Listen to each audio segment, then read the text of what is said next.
Кој затаи? Институциите, законите или можеби причината треба да се бара во нетретираното ментално здравје?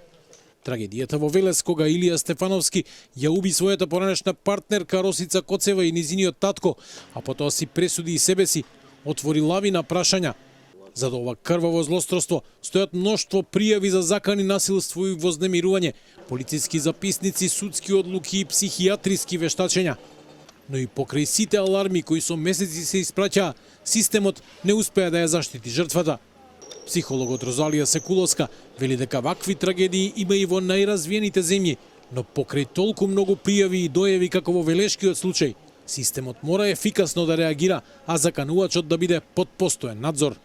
Постојат и други мерки каде што самата жртва, потенцијална жртва ќе се чувствува безбедно. Понекогаш знаат да кажат дека жената жртва самата го испровоцирала убиецот во вторникот да го направи тоа што го направил, меѓутоа верувајте дека не постои кодекс и начин како не треба да се однесува некој за да не испровоцира потенцијален агресор да нападне по безбедноста и животот на жртвата. Во еден од судските предмети во кој Стефановски беше обвинет за напад над партнерот на Росица, психијатриското вештачење покажало дека тој не боледува од душевна болест и кај него не е регистрирана патолошка обсесивност или патолошка фиксација кон оштетената. Секуловска вели дека ваков злосторнички чин не може да направи човек кој немал психолошки проблем.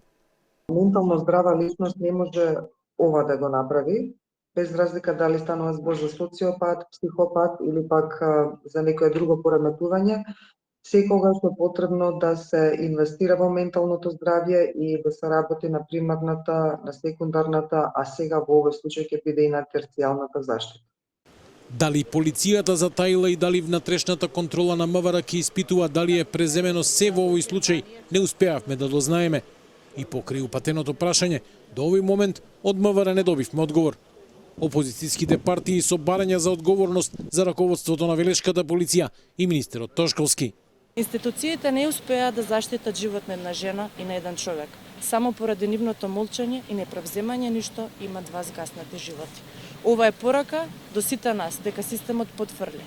А кога системот не ги штити жените, тогаш мора да има одговорност и тој систем мора да се промени од корен. Цели 10 месеци МВР, ОЈО, судови биле неми соучесници во двојно убиство. Дури во септември, убиецот против кој има низа пријави е условно осуден. Во држава кој има најголем број полицајци по глава на жител, жените имаат нула заштита и секоја една од нив е потенцијална жртва. Граѓанските организации за утре најавија протест пред МВР и блокада кај Жена парк Борец. Организаторите велат дека протестот и блокадата се заеднички крик против колапсот на институциите, што дозволуваат континуирано насилство врз жени, што завршува со фемициди.